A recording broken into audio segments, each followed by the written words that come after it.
नमस्कार, बहुत बहुत स्वागत आपका अनादि टीवी पर। मैं हूं आपके साथ पारुल। सत्ता का महासंग्राम देख रहे हैं आप। उत्तर प्रदेश में चुनावी चरणों का आगाज हो गया है। पहले फेज का चुनाव भी संपन्न हुआ, लेकिन मत प्रतिशत ने तमाम दलों की चिंता बढ़ा दी है। पश्चिमी यूपी में पहले चरण का मत प्रतिशत बीजेपी के आकलन पर फिट नहीं बैठा, जिसके बाद अब पूर्वांचल से न केवल इसकी पूर्ति करने की कोशिश होगी, बल्कि अब तक जो प्रचार प्रसार अभियान का प्लान था उसमें रफ्तार होगी और मेहनत भी दोगुनी करनी पड़ेगी। चिंता इसलिए क्योंकि पीएम मोदी का संसदीय क्षेत्र भी पूर्वांचल में आता है और सीएम योगी का विधानसभा क्षेत्र भी। तो जोर तो बीजेपी लगाएगी ही, लेकिन पीएम मोदी खुद अब पूर्वांचल संभालेंगे। तो पूर्वांचल में गूंजेगा पूर्वांचल एक्सप्रेसवे, काशी विश्वनाथ कॉरिडोर और वो तमाम मुद्दे जो बीजेपी के फेवरेट हैं। तो छठे और सातवें चरण के लिए शुरू हो गई है दूसरे चरण से पहले ही जंग। तो देखना होगा किसके अभियान में कितना दम। तो आज बात पूर्वांचल के आंचल में भाजपा। आप रिपोर्ट देखिए।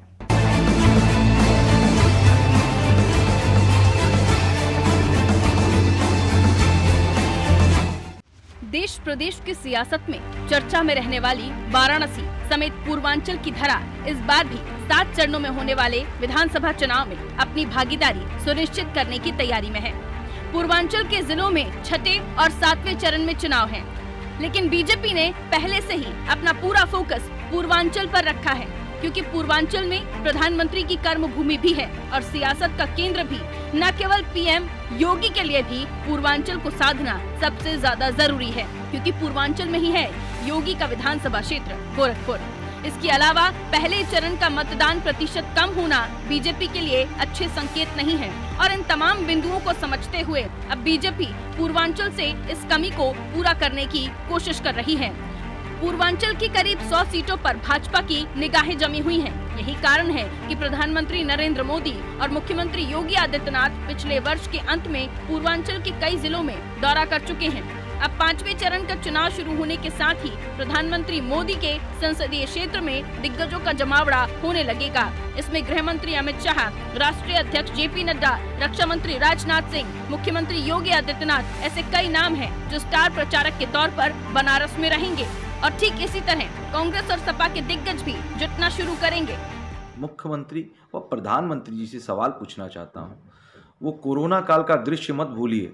उत्तर प्रदेश की जनता नहीं भूलने वाली है, और वो खास तौर से काशी की जनता जितना लाइन में लग कर के ऑक्सीजन के लिए अपने लोगों के लिए व्यवस्था कर रही थी, हॉस्पिटल में बेड नहीं मिल रहा था उन्हें, तब मोदी जी कहाँ थे, तब योगी जी कहाँ थे। वो दृश्य नहीं उत्तर प्रदेश की जनता भूलने वाली है। खास तौर से काशी पे आप कौन सा मुंह लेकर के वोट मांगने जाएंगे उन काशी की जनता से। कल एक तरफा वोट करके आपको बता दिया कि हम किसके साथ हैं, ये बताने की ज़रूरत नहीं है। उत्तर प्रदेश की जनता बदलाव चाह रही है। मैं भी कहीं सेक्टर में, क्षेत्र में निकलता हूं जब वोट की अपील करने के लिए अपने समाजवादी पार्टी की तरफ से, तो लोग और यही सम्मानित जनता कह रही है कि आपकी सरकार बन रही है। पश्चिम उत्तर प्रदेश में भाजपा का सुपड़ा साफ हो चुका है।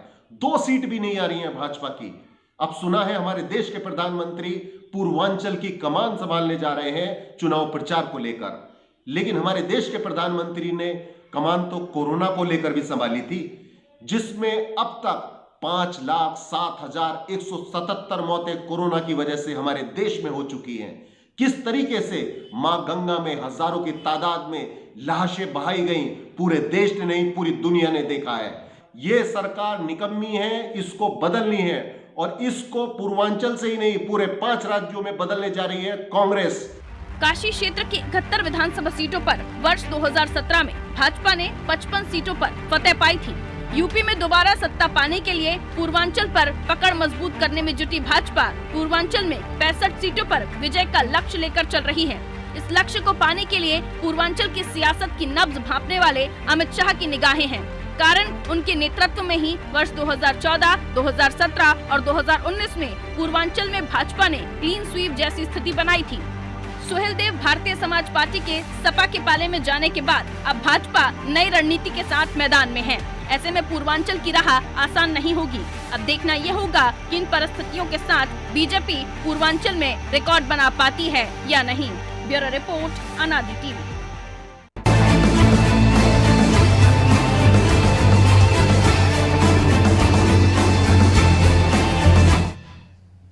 तो भारतीय भारतीय जनता पार्टी पूर्वांचल अब पूरा जोर पूर्वांचल पर लगा रही है। प्रधानमंत्री नरेंद्र मोदी खुद कमान संभाल रहे हैं और हो भी क्यों ना, जो मत प्रतिशत आया है वो चिंता तो सभी दलों की बढ़ाता है।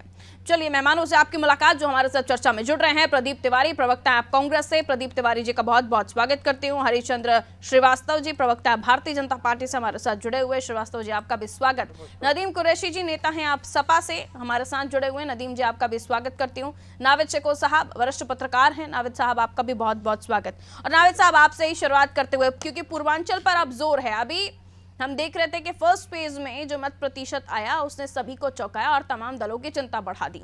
अब क्योंकि पश्चिमी से बहुत ज्यादा जो उम्मीदें भारतीय जनता पार्टी को थी उस पर बहुत ज्यादा खरा उतरता पश्चिमी उत्तर प्रदेश का जो पहले चरण का मत प्रतिशत था वो नहीं दिखाई दे रहा, और पूर्वांचल पर अब पहले से ही जोर था, क्योंकि प्रधानमंत्री नरेंद्र मोदी का संसदीय क्षेत्र भी और खुद मुख्यमंत्री योगी आदित्यनाथ का विधानसभा क्षेत्र भी।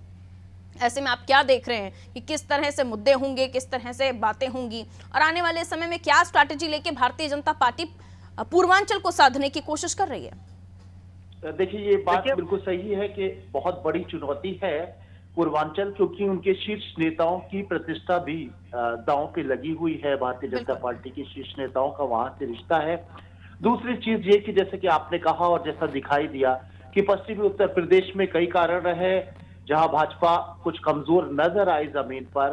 किसानों का लंबा आंदोलन, जाटों की नाराजगी, किसानों और सरकार के बीच में टकराव की स्थितियां जो बनी हुई थी, इस बीच में बहुत जबरदस्त गठबंधन समाजवादी पार्टी का जयंत का साथ में आ जाना, राष्ट्रीय लोकदल की वहां से जमीनी रिश्ता है, एंटी इनकम्बेंसी है। इस सब के बाद पश्चिमी उत्तर प्रदेश में जो अभी नजर आया उसमें कहीं ना कहीं भारतीय जनता पार्टी को लग रहा है कि बहुत अच्छी परफॉर्मेंस नहीं दी है, और नजर जो थोड़ा बहुत आया, आकलन ही लगाया जा सकता है, सच्चाई क्या है वो तो रिजल्ट के बाद पता चलेगा। लेकिन अब इसके बाद जो नंबर आता है, पूर्वांचल भी बड़ी चुनौती है। जिस तरह पश्चिमी उत्तर प्रदेश भाजपा के लिए चुनौती रही, उस तरीके से दूसरे नंबर पर पूर्वांचल आता है। कारण क्या है कि पूर्वांचल भी एक बड़ी किलेबंदी की है। समाजवादी गठबंधन ने एक बड़ी किलेबंदी की है।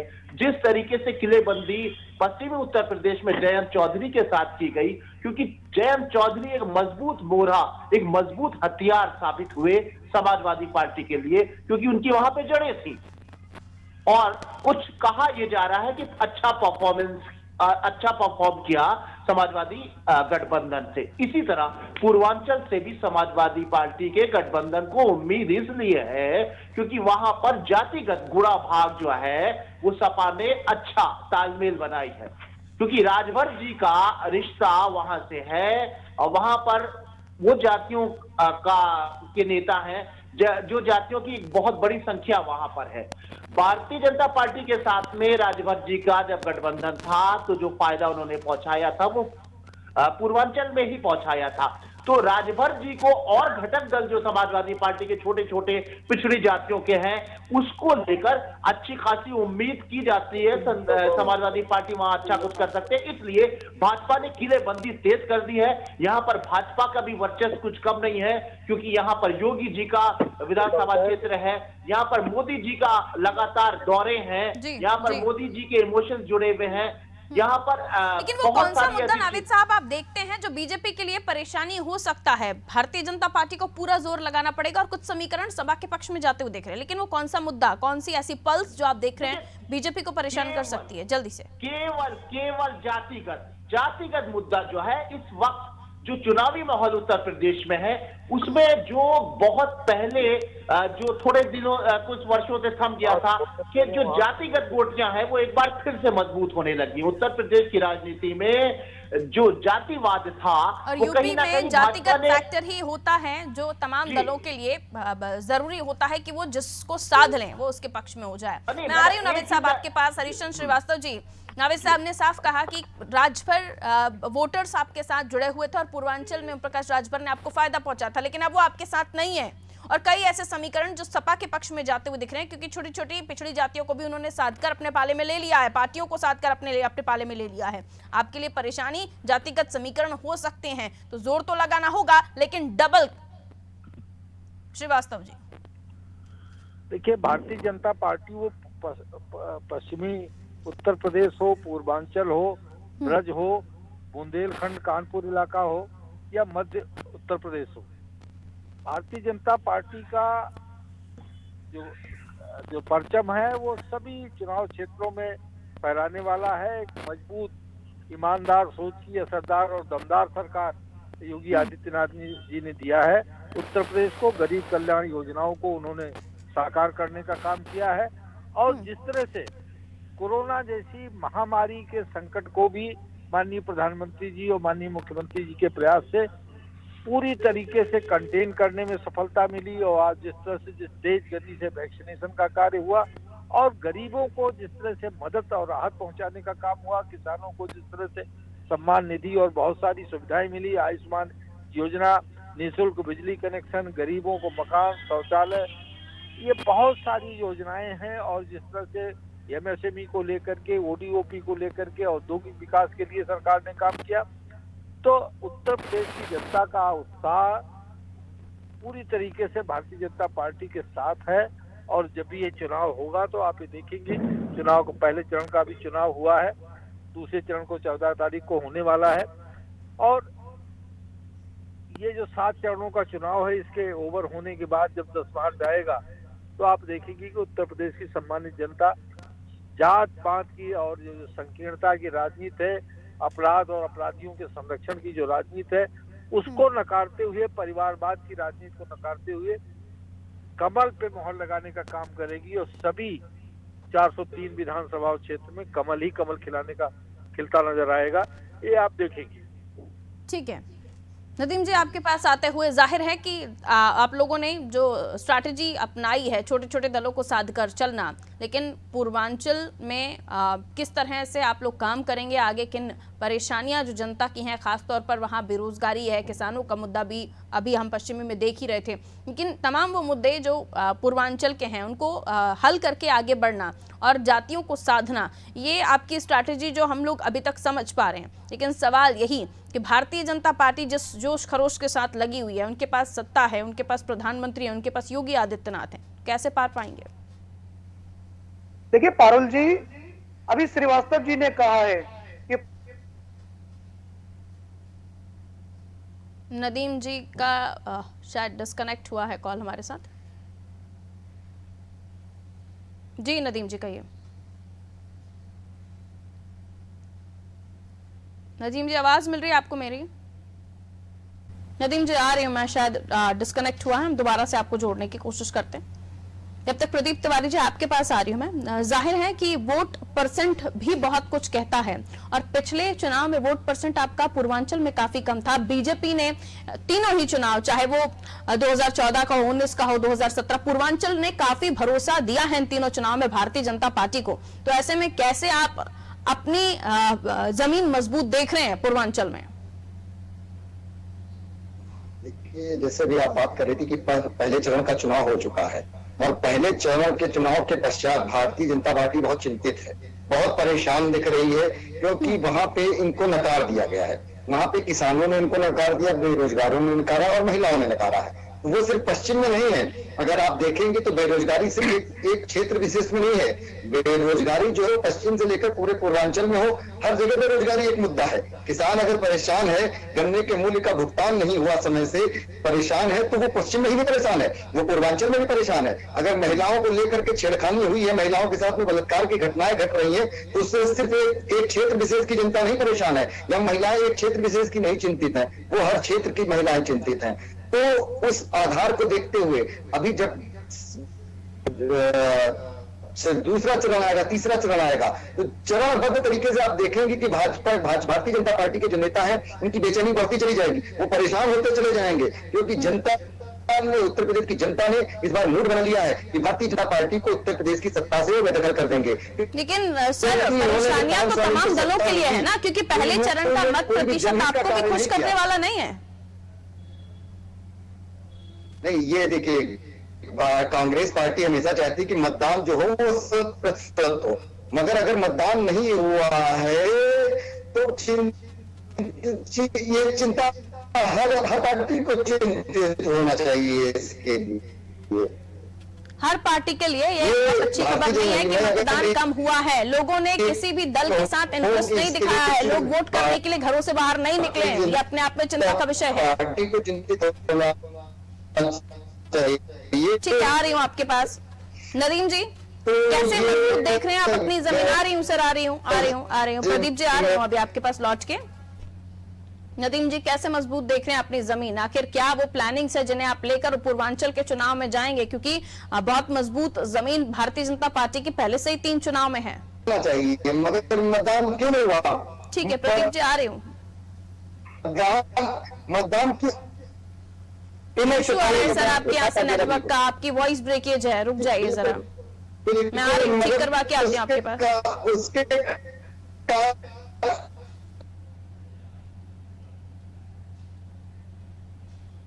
उसके नदीम जी भी बोल रहे हैं, हमें समझ नहीं आ रहा, प्लीज उनको मेरी आवाज पहुंच जाए प्रदीप जी को।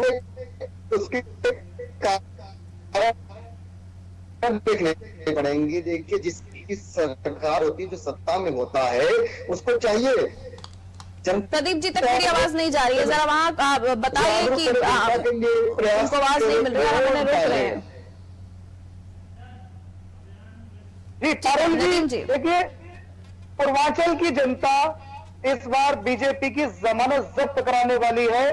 पूरे 5 साल जनता ने और किसानों ने जो दुख और दर्द झेला है इस भाजपा सरकार के अंदर, चाहे वो कोरोना काल हो, चाहे वो किसानों का मुद्दा हो, हमारे किसान भाई 1 साल धरने पर भूखे प्यासे बैठे रहे। इस भारतीय जनता पार्टी की बहरी और गूंगी सरकार ने कुछ नहीं किया। और यही पूर्वांचल एक्सप्रेसवे की बात, तो मैं आपको एक चीज क्लियर करना चाहता हूँ कि ये भारतीय जनता पार्टी नहीं बोल रहा हूँ, एक्सप्रेस वे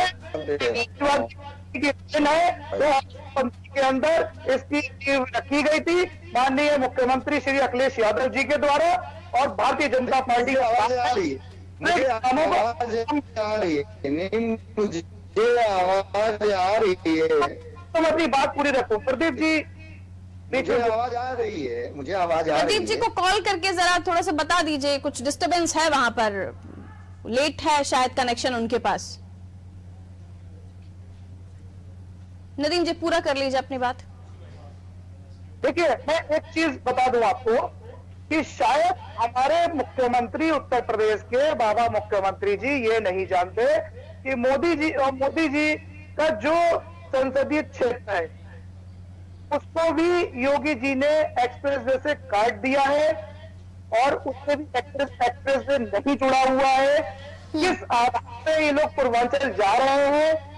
पूर्वांचल की जनता ने इनको नकार दिया है। भारतीय जनता पार्टी को पूर्वांचल की जनता, ये तो 10 तारीख को पता चलेगा ना कि पूर्वांचल की जनता ने किसे नकारा, किसे सरमौर बनाया, ये आगे 10 मार्च को पता चलेगा। लेकिन अभी फिलहाल हम इसी को लेकर चर्चा कर रहे हैं कि कौन कितने फायदे में है। फिलहाल ये चीज देख रहे हैं कि भारतीय जनता पार्टी के नेताओं को, भारतीय जनता पार्टी के प्रत्याशियों को जनता खदेड़ने का काम कर रही है पूर्वांचल के अंदर।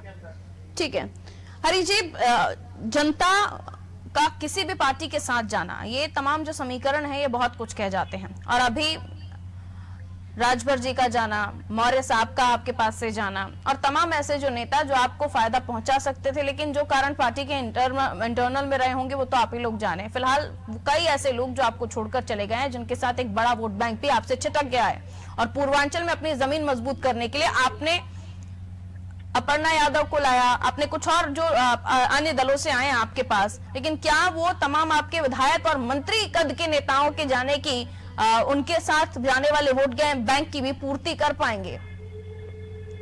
देखिए, भारतीय जनता पार्टी के साथ उत्तर प्रदेश की सम्मानित जनता खड़ी है, और लोकतंत्र में नेता नहीं जनता जनार्दन होती, जनता ही निर्णय करती है। तो जब तक उत्तर प्रदेश की सम्मानित जनता का भरपूर समर्थन भारतीय जनता पार्टी को प्राप्त है, तब तक हम किसी तरह की चुनौती उत्तर प्रदेश में नहीं महसूस करते। और जो आप जिन समीकरणों की आप बात कर रही हैं, 2014 का लोकसभा चुनाव देखिए, 2019 का लोकसभा चुनाव देखिए, और 2017 का उत्तर प्रदेश का विधानसभा चुनाव देखिए। आप सारे ये जो चुनाव परिणाम, अगर आप इनकी समीक्षा करेंगी तो जितने भी तरह के राजनीतिक विश्लेषक और पंडित जितने समीकरणों की बात करते थे, उत्तर प्रदेश की सम्मानित जनता ने सारे समीकरणों को ध्वस्त करते हुए सारे जो इन्हीं समीकरणों की बातें तब भी होती थी हरीश जी। जब 2017 का चुनाव था तब भी पोल्स आते थे, तब भी चर्चाएं होती थी और अनुमानों पर बात होती थी, और अभी भी हो रही है। उसे आप नकार रहे हैं तो ये तो फिर अलग मैसेज जाएगा ना।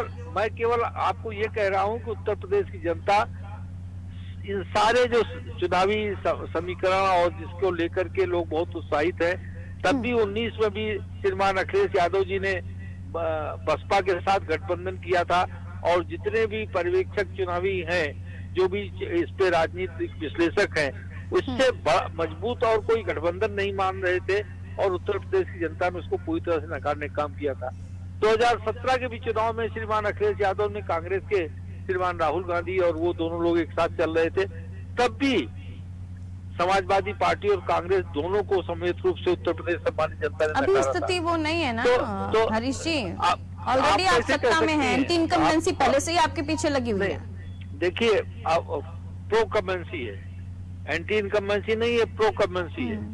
और इस डबल इंजन की सरकार को उत्तर प्रदेश की जनता भरपूर आशीर्वाद देने वाली है, मैं आपसे इतना कह सकता हूँ।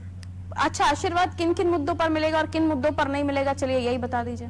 उत्तर प्रदेश अपराध मुक्त उत्तर प्रदेश के लिए आशीर्वाद मिलेगा, चौओर जो विकास हो रहा है उसको आशीर्वाद मिलेगा, चाहे वो एक्सप्रेस वे का निर्माण हो, चाहे मेट्रो परियोजनाओं का निर्माण हो, मेडिकल कॉलेज के निर्माण हो, एयरपोर्ट के निर्माण हो, औद्योगिक विकास हो, इन सारी जो नहीं मिलेगा आपको, गरीब कल्याण योजनाएं हैं, महंगाई, गरीबों को आवास है, निःशुल्क विद्युत कनेक्शन है, ठीक है, इन सारी बातों को उत्तर प्रदेश की जनता भरपूर समर्थन देने वाली है। यूपी में कई ऐसे मसले हैं जो बहुत ही जोर शोर से विपक्षी पार्टियां उठा रही हैं, जिसमें बेरोजगारी, महंगाई, और जो तमाम मंत्री विधायकों का जाना, ये भी बता रहे हैं कि आपने उन लोगों के साथ ठीक नहीं किया क्योंकि अलग अलग जातियों से आ रहे हैं, तो वो जाति कार्ड भी वहां पर खेला जा रहा है जी। अब ऐसे में प्रधानमंत्री नरेंद्र मोदी प्रचार प्रसार करें, तमाम अभियान चलाए जा रहे हैं, काशी विश्वनाथ कॉरिडोर, फिर वो पूर्वांचल एक्सप्रेस, इन तमाम मुद्दों का क्या वाकई फर्क पड़ेगा?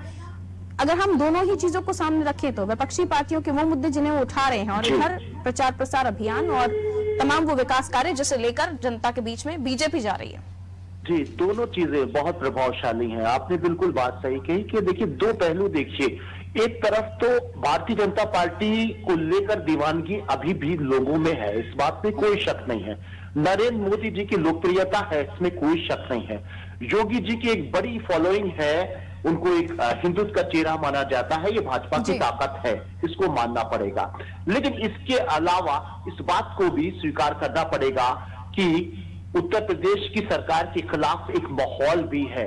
आपने जो बात कही, महंगाई, बेरोजगारी, और जो लखीमपुर जैसे जो कांड हुए हैं, जो किसान आंदोलन हुआ है, जो किसानों को परेशानी हुई है, ये एक बहुत ही नकारात्मक चीजें हैं। भारतीय जनता पार्टी के सामने एक बड़ी चुनौती है। इन सब से अलावा एक सबसे खतरनाक जो भाजपा के सामने चीज है वो ये कि वो भारतीय जनता पार्टी जिसने हिंदुत्व का मुद्दा बनाया और हिंदुओं को एक किया, सभी जातियों को एक किया, एकजुट किया, और वोट इनके पास आएगा कि नहीं, क्योंकि ये जो strategy no tickets for Muslims, ये जो हम देख रहे हैं, इससे नाराज रहेंगे 19% वोटर्स? नहीं, देखिए, नाराज वोटर अलग है, लेकिन सबसे जो खतरनाक चीज है वो ये कि जातिगत माहौल जो बन गया है, विपक्ष ने जाति का जाल फैला दिया है। ये भारतीय जनता पार्टी के लिए चीज जो है बड़ी चुनौतीपूर्ण है, क्योंकि आप एक चीज पे गौर करिए, जैसे अभी हम लोगों ने चर्चा की पूर्वांचल की, तो पूर्वांचल बहुत बड़ी ताकत है भाजपा की, वहां योगी जी और मोदी जी का सीधा रिश्ता। फिर भी सपा वहां पर इसलिए प्रभावशाली है क्योंकि छोटी जातियों का वहां पर एक जाल बुनवा दिया है। जिस रणनीति के तहत वो काम कर रहे हैं, वो अपने आप में कितनी सक्सेसफुल होगी ये आने वाले समय में पता चल जाएगा। मैं 30 सेकंड के साथ मेहमानों के साथ आगे बढ़ूंगी क्योंकि अब समय इजाजत नहीं दे रहा। नदीम जी, 30 सेकंड आपके। जी देखिए, जैसा अभी भारतीय जनता पार्टी के प्रवक्ता जी ने कहा है कि उत्तर प्रदेश के अंदर इन्होंने कानून व्यवस्था लागू की है, ये सरासर झूठ है। देखिए, भाजपा का जितना बड़ा नेता होगा वो उतना ही बड़ा झूठ बोलता है। आप देखिए उत्तर प्रदेश के अंदर आज महिलाएं सुरक्षित नहीं है। उत्तर प्रदेश के अंदर कानून व्यवस्था ध्वस्त पड़ी है। उत्तर प्रदेश के अंदर विकास नहीं हुआ है। नौजवान उत्तर प्रदेश का बेरोजगार है। ठीक है, आप जितना भी जो गरीब है वो गरीब होता चला जा रहा है और जो अमीर है वो और अमीर होते चले जा रहा ठीक है। है। भारतीय जनता पार्टी सिर्फ जो अमीर लोग हैं जो भारतीय जनता पार्टी को ठीक है प्रदीप जी 30 सेकंड देते हैं इलेक्शन के नाम पे। ठीक है नदीम जी, ठीक है 30 सेकंड प्रदीप जी। सपोर्ट करती है। प्रदीप जी आवाज मिल रही है आपको? चलिए, लगता है प्रदीप जी का फोन डिस्कनेक्ट हुआ है। बहुत बहुत शुक्रिया आप सभी का हमारे साथ चर्चा में जुड़ने के लिए। तो लगातार हम बात कर रहे थे पूर्वांचल को लेकर, जहां पूर्वांचल के आंचल में भाजपा असली है, क्योंकि एक तो इस क्षेत्र से प्रधानमंत्री नरेंद्र मोदी की संसदीय सीट आती है, योगी आदित्यनाथ का विधानसभा क्षेत्र जहां से वो चुनाव लड़ रहे हैं, तो यहाँ जमीन तैयार करना भाजपा को बेहद जरूरी है। और पुराने आप इलेक्शंस के समीकरणों को देखें और इस बार जो वर्तमान में परिस्थितियां बन रही हैं उन समीकरणों को समझे तो बहुत अंतर है। इस बार पिछड़ी जातियों को सपा ने अपने पास कर लिया है। ओम प्रकाश राजभर, जिनका पूर्वांचल में अच्छा खासा वोट बैंक है, निषाद तो जरूर भारतीय जनता पार्टी के साथ है, अपना दल सुप्रिया पटेल भी उनके साथ है, लेकिन छोटी और पिछड़ी जातियों को अपने साथ ले लेना और सपा की अलग तरह की स्ट्रैटेजी को लेकर सपा जो चल रही है वो बीजेपी के लिए परेशानी जरूर खड़ी कर सकती है, लेकिन बीजेपी ने भी अपनी मिशन को डबल स्पीड के साथ तेज कर दिया है। तो देखना होगा पूर्वांचल में किसका परचम लहराएगा। दीजिए इजाजत, रखिए अपना ख्याल, नमस्कार।